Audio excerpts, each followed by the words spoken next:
আসসালামু আলাইকুম ওয়া রাহমাতুল্লাহ। আলহামদুলিল্লাহি কাফা ওয়া সালামুন আলা ইবাদিহিল্লাযীনা ইসতাফা, আম্মা বা'দ। সম্মানিত দর্শক শ্রোতা, গতকাল ছিল ২৬শে মার্চ, আমাদের স্বাধীনতা দিবস। গতকাল সারাদিন স্বাধীনতা দিবস পালিত হয়েছে, যে কারণে আমাকে অনেকেই প্রশ্ন করেছেন যে আমাদের স্বাধীনতা দিবস উপলক্ষে আমার কোনো বক্তৃতা বিবৃতি আমি উপস্থাপন করি নাই। এই জন্যেই আমাদের স্বাধীনতা দিবস উপলক্ষে আমার কিছু মতামত আপনাদের সাথে শেয়ার করতে চাই। প্রথম কথা হলো, আমাদের স্বাধীনতা দিবস রাষ্ট্রীয়ভাবে যেভাবে পালন করা হয় তাতে করে ১৯৭১ সালে মহান মুক্তিযুদ্ধে যারা অংশগ্রহণ করেছিলেন এবং শাহাদাত বরণ করেছিলেন তাদের স্মরণেই স্বাধীনতা দিবসটি উদযাপিত হয়ে থাকে। কিন্তু আমাদের স্বাধীনতা দিবস যেভাবে উদযাপিত হয় তাতে করে আমাদের শহীদদের আত্মার তো কোনো উপকার হয়ই না, বরং আরও ক্ষতি হয়। আপনারা নিশ্চয়ই লক্ষ্য করেছেন, গতকালকে যখন স্বাধীনতা দিবস উদযাপিত হচ্ছিল তখন আমাদের পুলিশ বাহিনীর সদস্যরা সবাই সম্মিলিতভাবে মোমবাতিতে অগ্নি প্রজ্বলনের মাধ্যমে আমাদের শহীদদেরকে স্মরণ করেছেন। সাথে সাথে বাংলাদেশের বিভিন্ন শিক্ষা প্রতিষ্ঠানে আমাদের স্কুল কলেজগামী সোনামণিরা সকলেই সম্মিলিতভাবে মোমবাতিতে অগ্নি প্রজ্বলনের মাধ্যমে আমাদের শহীদদেরকে স্মরণ করেছেন। তাতে করে আমাদের শহীদদের আদৌ কোনো উপকার হয়েছে কিনা? প্রথম প্রশ্ন হলো, এই যে সম্মিলিতভাবে মোমবাতিতে অগ্নি প্রজ্বলনের মাধ্যমে শহীদদের আত্মার মাগফিরাত কামনা করা হচ্ছে, এই পদ্ধতিটা, এই কালচারটা কোন জায়গায় লেখা আছে, কোন কিতাবে লেখা আছে? আমাদের প্রথম পরিচয় হচ্ছে আমরা মুসলমান। আমাদের দেশটাকে স্বাধীন করার জন্যে যারা শাহাদাত বরণ করেছেন, আমাদের শহীদদের আত্মার মাগফিরাতের জন্য মহান আল্লাহ সুবহানাহু ওয়া তাআলার কাছে দোয়া করা, সেই কাজটি কি আমরা আদৌ রাষ্ট্রীয়ভাবে করতে পেরেছি? পারি নাই। বরং এই স্বাধীনতা দিবস পালনের মাধ্যমে আমাদের শহীদদের আত্মাকে আমরা কষ্ট দিয়েছি এবং আমাদের স্কুল কলেজগামী তরুণ প্রজন্মকে অপসংস্কৃতি এবং শিরকের দিকে ধাবিত করে দিয়েছি। এবারে আসুন, আমাদের দেশটা ১৯৭১ সালের ২৬শে মার্চে স্বাধীন হয়েছিল। আমরা কি আদৌ আমাদের দেশটাকে স্বাধীন করতে পেরেছি? আমার কাছে মনে হচ্ছে ১৯৭১ সালে ২৬শে মার্চে আমাদের দেশটি স্বাধীন হয়েছিল বটে। এই স্বাধীনতার মধ্য দিয়ে আমরা একটি ভূখণ্ড পেয়েছি এবং একটি পতাকা পেয়েছি মাত্র। আদৌ আমাদের দেশ স্বাধীন হয়েছে কিনা এই বিষয়টি নিয়ে আলোচনা করা প্রয়োজন। দৈনিক প্রথম আলো পত্রিকায় একটি সংবাদ প্রকাশিত হয়েছে, যেখানে বলা হয়েছে বঙ্গবন্ধু শেখ মুজিবুর রহমান বলেছেন, আমরা কেন মুক্তিযুদ্ধ করেছিলাম। আপনারা যদি এই কলামটি পড়েন তাহলে বঙ্গবন্ধুর এই প্রশ্নের অনেক জবাব পেয়ে যাবেন। কিন্তু এই প্রশ্নটির জবাব আমি অন্যভাবে দিতে চাই। আমরা কেন মুক্তিযুদ্ধ করেছিলাম? শেয়ার বাজার থেকে হাজার হাজার কোটি টাকা লুটপাট করার জন্যে এবং সাধারণ বিনিয়োগকারীদেরকে আত্মহত্যা করার সুযোগ করে দেওয়ার জন্যে। আমরা কেন মুক্তিযুদ্ধ করেছিলাম? সরকারি ও বেসরকারি ব্যাংকগুলি থেকে হাজার হাজার কোটি টাকা লুটপাট করার জন্যে। আমরা কেন মুক্তিযুদ্ধ করেছিলাম? প্রবাসীদের রক্ত পানি করা হাজার হাজার কোটি ডলারের বৈদেশিক মুদ্রা পাচার করার জন্যে। আমরা কেন মুক্তিযুদ্ধ করেছিলাম? চৌকস ৫৭ জন সেনা কর্মকর্তাকে হত্যা করার জন্যে। আমরা কেন মুক্তিযুদ্ধ করেছিলাম?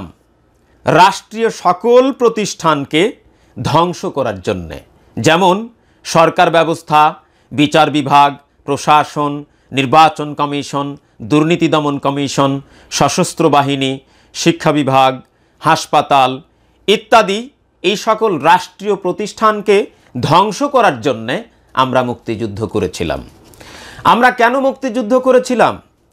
দেশের মানুষকে গুম করার জন্যে এবং বন্দুক যুদ্ধের নামে বা ক্রস ফায়ারের নামে বাংলাদেশের মানুষকে হত্যা করার জন্যে।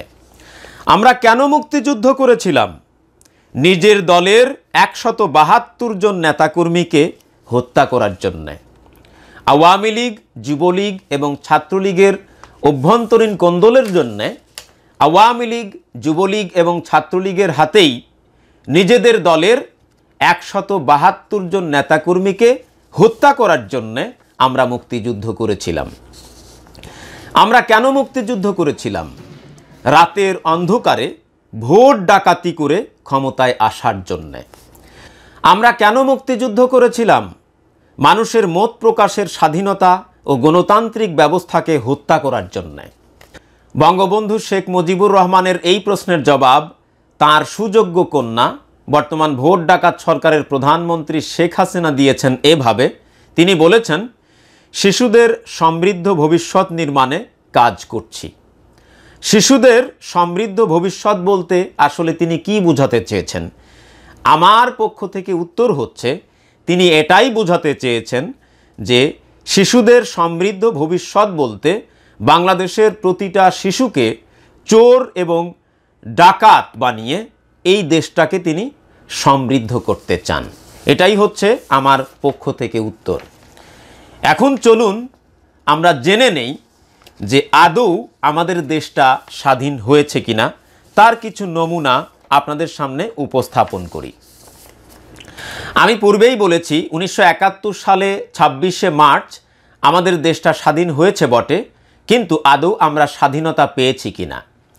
এই যে 26শে মার্চে কুষ্টিয়ায় মুক্তিযোদ্ধা স্মৃতিস্তম্ভে বিএনপির 10 জন নেতাকর্মী আটক। আপনারা চিন্তা করুন, 26শে মার্চ আমাদের স্বাধীনতা দিবসে 1971 সালে যারা শাহাদাত বরণ করেছিলেন তাদের আত্মার মাগফিরাতের জন্যেই এই দিবসটি পালিত হয়ে থাকে। যেভাবেই পালিত হোক সে বিষয়টি আমি বর্ণনা করেছি। সেইভাবেই পালন করতে গিয়ে বিএনপির 10 জন নেতাকর্মী কুষ্টিয়ায় মুক্তিযোদ্ধা স্মৃতিস্তম্ভে আটক হয়েছেন। তাদের অপরাধটা কি বলুন? যদি সত্যিকার অর্থেই দেশটা স্বাধীন হয়ে থাকে তাহলে তারা এই স্বাধীন দেশের স্বাধীনতা দিবসটি উদযাপন করতে গিয়েছিল। সেই উদযাপনটি ভুল কি সঠিক সেটা অন্য আলোচনা। সেই দলটি আমি করি কি না করি সেটাও অন্য আলোচনা। কিন্তু একজন স্বাধীন দেশের নাগরিক হিসাবে এই স্বাধীনতা দিবসটি পালন করা কি তার অধিকার নয়? তাহলে এতে কি প্রমাণিত হলো? আমাদের দেশটা কি আদৌ স্বাধীন হয়েছে? প্রশ্নটা আপনাদের কাছেই রেখে দিলাম। আরও একটি সংবাদ দেখুন। আমি অতীতের কোনো সংবাদ বলছি না, এই 26শে মার্চের সংবাদই আপনাদের সামনে উপস্থাপন করছি। পুলিশে ধর্ণা দিয়েও বাঁচতে পারেনি খাদিজা। তাতে কি বোঝা গেল? এই খাদিজা কি বাংলাদেশের নাগরিক নন? তাহলে তিনি কেন বাঁচতে পারলেন না আজকে স্বাধীনতার 48 বছর পরে এসেও? আপনারা আরেকটি সংবাদ দেখতে পাচ্ছেন, ভোট না দেওয়ায় 4 নারীকে মারধরের অভিযোগ। আপনারা চিন্তা করুন, একটি স্বাধীন দেশের নাগরিক হিসাবে ভোটাধিকার প্রয়োগ করা হচ্ছে তার স্বাধীন অধিকার। তিনি ভোট প্রদান করতেও পারেন, নাও করতে পারেন। সেখানে কিন্তু সরকার, প্রশাসন বা কোনো বিশেষ দলের নেতাকর্মী খবরদারি করতে পারে না। কিন্তু সেখানেও তাদের স্বাধীনতা হরণ করার চেষ্টা করা হয়েছে। আপনারা আরেকটি সংবাদ দেখতে পাচ্ছেন, উত্তরায় শিশু গৃহকর্মীর অস্বাভাবিক মৃত্যু, এলাকাবাসীর বিক্ষোভ। আপনি চিন্তা করুন, এই হচ্ছে আমাদের স্বাধীন দেশের নমুনা। আপনারা আরেকটি সংবাদ দেখতে পাচ্ছেন, এত দুর্ঘটনা কোনো বিচার তো হয় না। আপনারা চিন্তা করুন যে সড়ক দুর্ঘটনা মহামারী আকার ধারণ করেছে। একটি দুর্ঘটনা ঘটতেই পারে, কিন্তু সেই দুর্ঘটনার একটি সুষ্ঠু তদন্ত এবং সুষ্ঠু বিচার হওয়া প্রয়োজন। আদৌ ভুক্তভোগীরা ন্যায় বিচার পাচ্ছে কিনা, এতে করে কি তাদের স্বাধীন অধিকার হরণ করা হচ্ছে কিনা, আদৌ তারা স্বাধীনতা পেয়েছে কিনা। আপনারা আরেকটি সংবাদ দেখতে পাচ্ছেন, গন্ধের উৎস খুঁজতে গিয়ে মিলল নারীর লাশ। আপনারা চিন্তা করুন, এই নারী একটি স্বাধীন দেশে বেঁচে থাকার যে অধিকার তার ছিল, সেই অধিকারটুকুও এই রাষ্ট্রের কাছে সে পায়নি। তাতে কি প্রমাণিত হলো না যে তার বেঁচে থাকার অধিকারকে এই স্বাধীন রাষ্ট্র হরণ করেছে? সর্বশেষে আপনাদেরকে আরও একটি আশ্চর্য খবর দিতে চাই। সেটি হচ্ছে যে 1971 সালে মহান মুক্তিযুদ্ধে যারা শাহাদাত বরণ করেছিলেন তাদেরই একজন হচ্ছেন মুক্তিযোদ্ধা লেফটেন্যান্ট কর্নেল মোয়াজ্জেম হোসেন। তার স্ত্রী আক্ষেপ করে বলেছেন, দেশের জন্য সব হারালাম কিন্তু কি পেলাম। চিন্তা করুন, আজকে 48 বছর পরে এসে একজন শহীদ মুক্তিযোদ্ধার স্ত্রী তিনি আক্ষেপ করে বলছেন, দেশের জন্য সব হারালাম কি পেলাম। তাতে কি প্রমাণিত হয় না যে আদৌ আমাদের দেশটা স্বাধীন হয়নি? এবারে আমি স্বাধীনতার অর্থ নিয়ে একটি কবিতা আপনাদের সামনে উপস্থাপন করতে চাই, যে কবিতাটি আমি গতকালকের ভিডিওতেও উপস্থাপন করেছিলাম। স্বাধীনতা তুমি অবৈধ সরকারের সাজানো ইলেকশন, স্বাধীনতা তুমি মন্ত্রীর তালিকায় অযোগ্য সিলেকশন, স্বাধীনতা তুমি মন্ত্রিসভায় বলা ফাঁকা বুলি, স্বাধীনতা তুমি শাপলা চত্বরে চালানো নির্বিচারে গুলি, স্বাধীনতা তুমি প্রতিবাদী বনের বুকে বুটের লাথি, স্বাধীনতা তুমি ছাত্রলীগের কুকর্মের সাথী, স্বাধীনতা তুমি বাংলা মায়ের বুকের দীর্ঘশ্বাস, স্বাধীনতা তুমি ঝুলন্ত ফেলানির লাশ, স্বাধীনতা তুমি ক্ষমতাসীনদের স্বপ্ন বিলাস, স্বাধীনতা তুমি রানা প্লাজার বিভৎস লাশ, স্বাধীনতা তুমি পদ্মা সেতুর আবুলের হাসি, স্বাধীনতা তুমি সাজানো রায়ে সত্যের ফাঁসি, স্বাধীনতা তুমি রক্তে রঞ্জিত পিলখানা, স্বাধীনতা তুমি শাহবাগে মাতালের আস্তানা, স্বাধীনতা তুমি শেয়ার বাজারে লুটতারাজ, স্বাধীনতা তুমি মধ্যবিত্তের মাথায় বাজ, স্বাধীনতা তুমি ছাত্রলীগের অবাধ গুলিবর্ষণ, স্বাধীনতা তুমি রাস্তাঘাটে মা বোনকে ধর্ষণ, স্বাধীনতা তুমি দু চোখে দেখা আমার সর্বনাশ, স্বাধীনতা তুমি পরীক্ষার আগে প্রশ্নপত্র ফাঁস, স্বাধীনতা তুমি মুক্তিযুদ্ধের বিকৃত ইতিহাস, স্বাধীনতা তুমি সরিষার মধ্যে ভূতের বসবাস, স্বাধীনতা তুমি ফসলের ন্যায্য মূল্য না পাওয়া চাষি, স্বাধীনতা তুমি সোনার বাংলা তোমায় ভালোবাসি। দর্শক, আপনারা চিন্তা করুন, যে নির্বাচনে বিরোধী দলগুলি অংশগ্রহণ করে নাই, সেই নির্বাচনে ভোট চুরি, ভোট ডাকাতি, ভোট কারচুপি, ভোটের আগের দিন রাতে ব্যালট বাক্স ভর্তি, এই কাজগুলি করার কোনো দরকার ছিল কিনা? যে নির্বাচনে বিরোধী দলগুলি অংশগ্রহণ করে নাই, সেই নির্বাচনে আওয়ামী লীগই জয়লাভ করবে, এটাই বাস্তবতা, এটাই রিয়ালিটি। কিন্তু তারপরেও তারা তাদের ক্ষমতাকে বৈধ করার জন্যে নির্বাচন নামক একটি নাটক মঞ্চস্থ করেছে। আর সেই নাটকের বলি হয়েছে আওয়ামী লীগ, যুবলীগ এবং ছাত্রলীগের নেতাকর্মীরা। চিন্তা করুন, যে নির্বাচনে বিরোধী দল নেই, সেই নির্বাচনের ফলাফল গণভবন থেকে ঘোষণা করে দিলেই কিন্তু হয়ে যেত। এত তামাশা করার তো কোনো দরকার ছিল না, এত নাটক মঞ্চস্থ করার কোনো দরকার ছিল না।